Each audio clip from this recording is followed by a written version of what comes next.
'Tis sweet and commendable in your nature, my dear Hamlet, to give these morning duties to your father. But you must know that your father lost his father, and that father lost his. There's a violent, bam, infidel obligation of some terms to obsestuous sorrow, but to preserve her in such obstinate condolence as a cause of impulse, stubbornness. 'Tis unmanly grief. It shows a will most incorrect to the heavens, a heart unfortified, a mind impatient, an understanding both simple and unschooled. And what we know must be, and is as common as any, the most vulgar things we sense.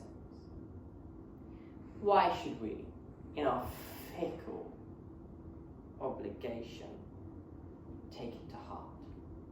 Fie! 'Tis a fault against the heavens, a fault against the dead, a fault against nature. It's just, if you can't do with people, you have to make it start somewhere. With animals. Oh, don't you see? People have to have somewhere doing something. If not people, something. With a bed. With a cockroach. With a mirror. No, that's too hard. That's one of the last steps. With a cockroach. With a roll of toilet paper. No, that's a mirror too. Always check for bleeding. Oh, don't you see how hard it is to find things with a busy street light, all colours reflecting off the oily, wet surface with a wisp of smoke. A wisp of smoke. Pornographic playing cards with a strop box without a lock, with love, with crying, with vomiting, with fury.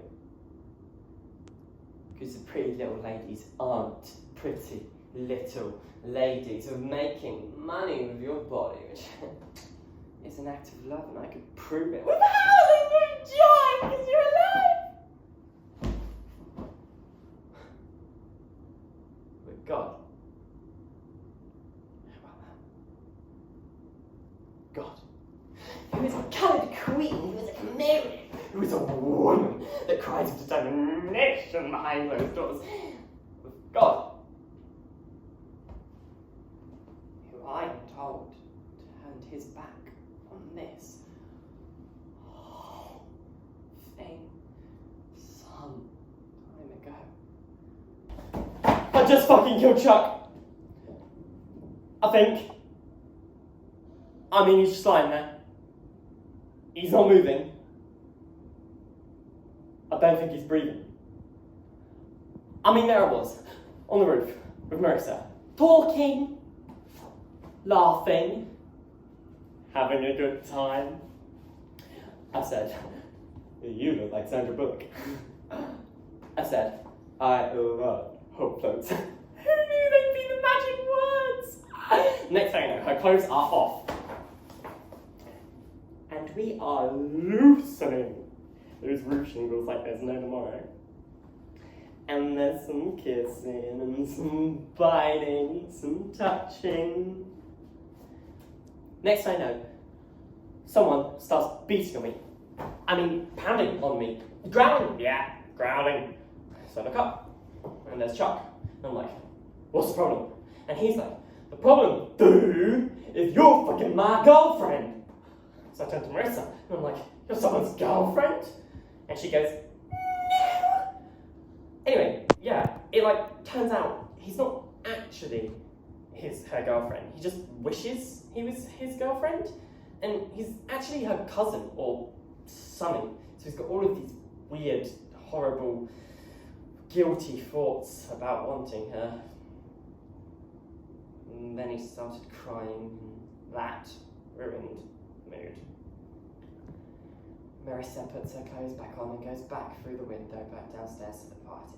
And I'm left with Chuck.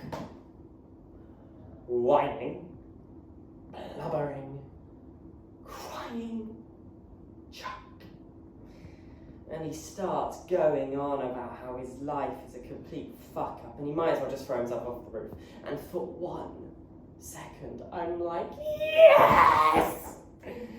chuck yourself off the roof. Do it. I don't say that.